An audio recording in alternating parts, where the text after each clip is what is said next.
үзенчәлек булып тора, ул сезнең үзегезнең эшегез. Димәк, сез монда пассив тыңлаучы гына түгел, үзегез проект булдыручы кеше. Үзегез идеяларыгызны ничек итеп тормышка ашыра аласыз? Шуны сөйләргә, шушыны эшли белергә, өйрәнергә килдегез. Иң беренче татар гаиләсенә үзенә татарча сөйләшергә кирәк, бер-берсе белән, әти-әни белән күчмичә, бер җөмләдә татарны рус теле белән кушмыйча татарча сөйләшергә кирәк. Икенчедән, әби-бабайлар белән татарча белә торган туганнар белән аралашырга кирәк һәм аларның белән татарча сөйләшергә кирәк. Икенчедән, татарча китаплар укырга кирәк бергә. Өченчедән, үзең әти-әнигә үзенә татар мөхитендә, татар спектакльләренә, татар чараларына барып, татар мәдәни яктан татар культурасы белән таныштырга кирәк булган. Үзе белән спектакль йөртергә 5 яшьтән дә Камалга, белмим, Печән базарына шундый иң төп инде. Һәм тырышырга балаларны шундый ук татарча белә торган, гаиләсендә татарча сөйләшә торган балалар белән аралаштырырга, аларны күрештерергә, аларны кунакка чакырырга. Иң элек, әлбәттә, бөтен кеше әйтер инде татарча сөйләшергә. Татарча матур эндәш сүзләр кулланырга да матурым, җимешем. Димәк, татар телен ул үзенә якын итеп һәм приятный итеп кабул итәргә тиеш инде, әйме?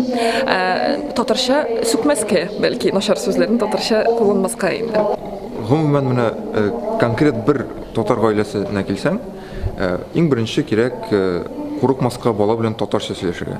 Татар телендә, чын татарча, софт татар телендә сөйләшсә, бала әлбәттә нишләй? Бала әлбәттә татар телен яратачак. Һәм инде монда бик зур әһәмиятле урын ала әти-әнинең үзенең татар телен ярату һәм татар телен белү. Чөнки хәзерге көнгә карасаң, яшьләрдә, әти-әниләрдә, яшь әти-әниләрдә, картыда татар телен рус сүзе белән бутап, бутка ясый. Менә ул булырга тиеш түгел. Балага татар теленең асылын, балага татар теленең рәхәтлеген, матурын, тәмлен күрсәтергә кирәк. Һәм минемчә, менә татар телен кичкенәдән өйрәтү өчен балага уен аша бирергә кирәк. Татар теленең белемен, татар телен, мәсәлән, кеше бала күрә, берәр нинди уенчак күрсәт, сөйлә шуның турында.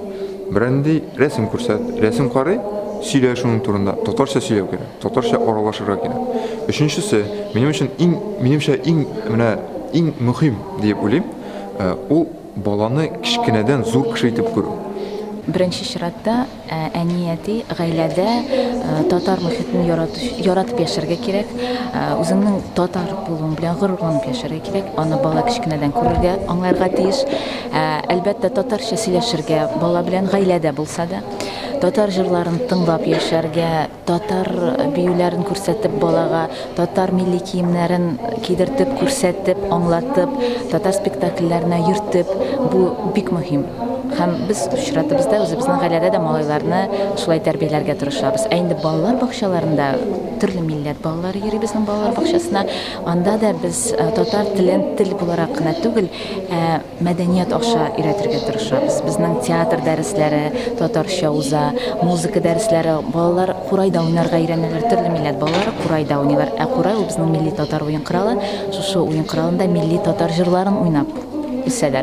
Һәм булар барысы бергәләшеп, шушы татар баласын тәрбияләүдә бик зур роль уйный, миңа калса, шушы сыйфатлар. Кичкенә балаларыбыз шәһәрдә үсеп татар телен белер өчен дәүләт тарафыннан политическая воля, сәяси воля кирәк. Шундый татар телле, полилингвальмы, билингваль татар телле балалар бакчаларын күтәрү, аларга ярдәм итү, аларны күбрәк ясау, эшләү, һәр районда, һәр бистәдә диярлек татар балалар бакчалары булырга тиеш. Һәм ул татар балалар бакчалары вывеска гына булырга тиеш түгел, анда дөрестән дә тирәнтен татар телен өйрәнергә, татар телендә сөйләшергә тиеш балалар.